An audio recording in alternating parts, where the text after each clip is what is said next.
Nick in New Jersey. What's up, Nick? Hey, Mike.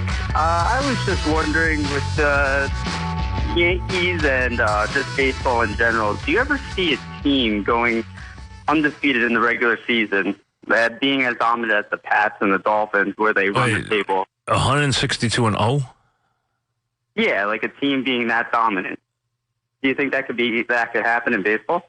Yeah, you're not serious, are you? No, like we've seen. So wait a second. Wait, have you seen anybody come close to 162-0? Well, didn't the Yankees that one year come 120? And okay, wait. The Yankees didn't win 120. They won 111 in the regular season. But still, they're only 50 games away.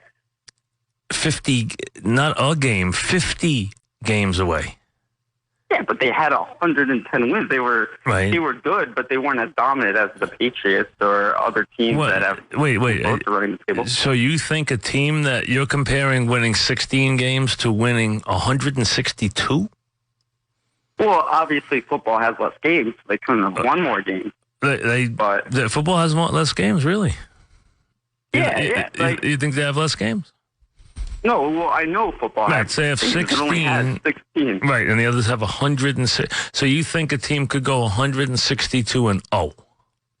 If they were that dominant, yes. You do. They had like Harvey. Right, so you think that in his prime, right? Because the best team of all time. I don't know what team you consider the best team of all time. What team do you consider the best baseball team of all time? Maybe that Murderers Row Yankees team. Okay, now what do you think? Now that team played a 154 game schedule. How many games do you think they won? Oh, I don't know. Maybe. How many games do you think they lost though? How many do you think they lost? Yeah. Probably 40. Right. So how would you get from 40 to 0? Well, they would need to be a lot better, obviously. I just don't think that we've seen a team that dominant enough to take control of the regular season like that. I think baseball just has a lot of parity, whereas football has less. So you think if you won like 120 games in baseball out of 162, that wouldn't be like dominant? That would be just like mediocre?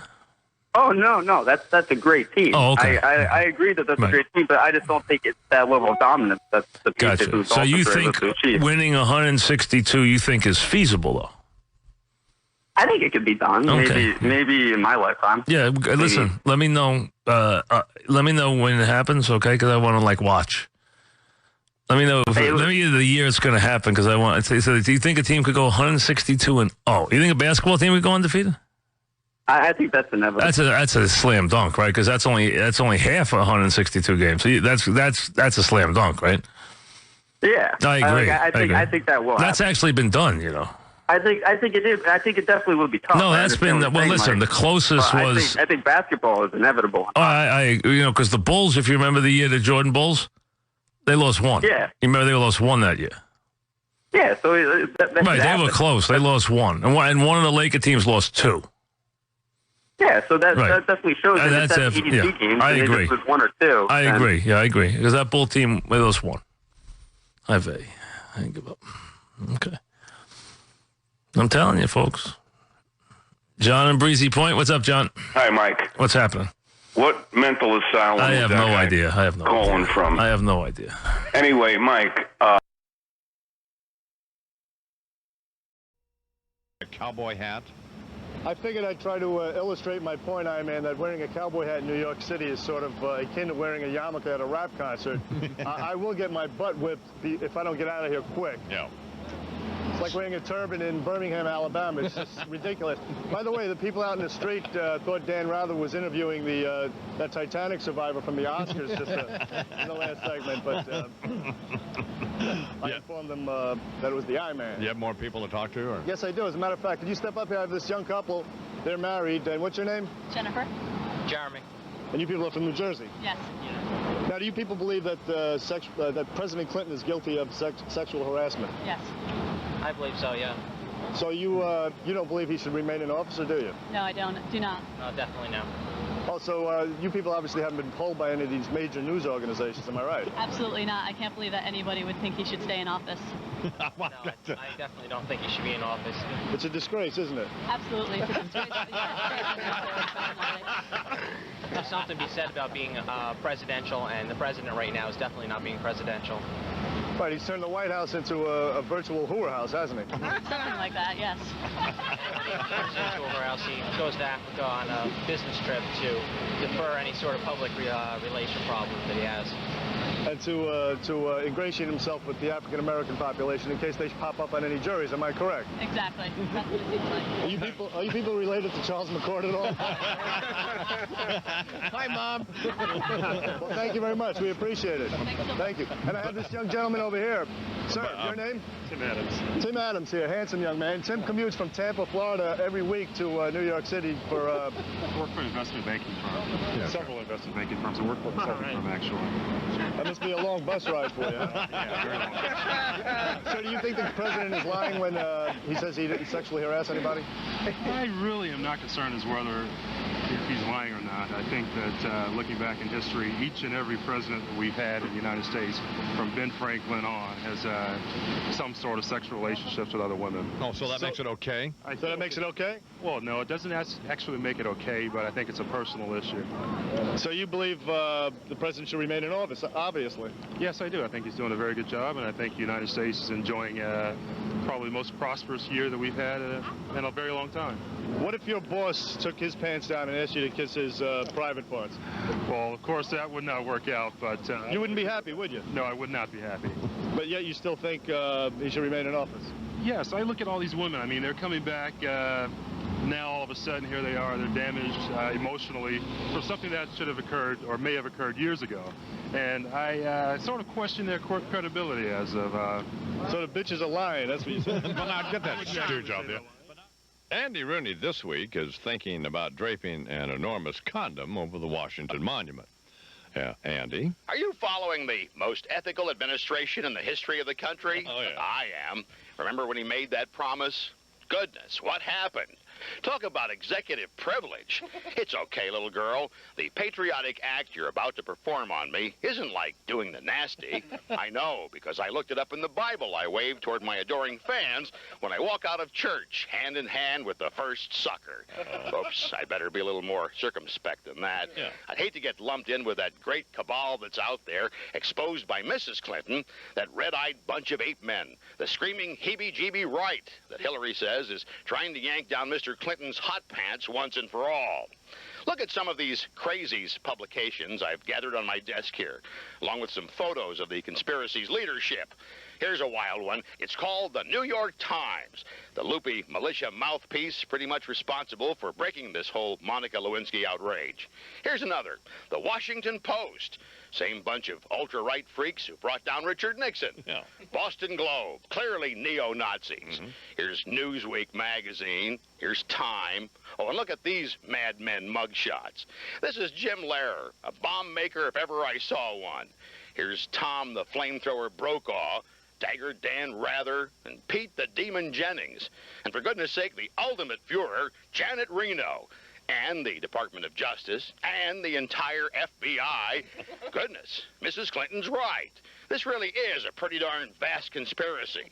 How could any presidency survive such an onslaught from a cult of anarchists secretly spending their weekends with Mark from Michigan, plotting the overthrow of the government? Oh, one further puzzling matter. Do you wonder where the feminist outrage is over the way this fellow's been manhandling the office girls? I do. Did Kate Michelman and Patricia Ireland die? You'd think they'd have something to say about a college kid being disemboweled and stamped with a scarlet letter when they were falling over themselves to kick guys in the nads back there when Anita Hill was ground zero. But then I guess you can't blame them. After all, the Clinton gals do have those batty eyelashes, short skirts, and big hair. Well, let's see. The Clinton legacy? How about this? The comeback creep. Let's go back to Times Square now with the executive producer of the Irish Morning program, Bernard McGurk, there with apparently another derelict in Times Square. Good morning, Bernie.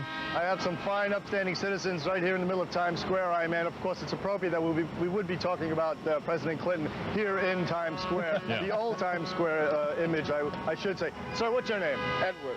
Edward, have you ever seen an old guy in a cowboy hat trying to pick up a hooker in Times Square? No, I haven't.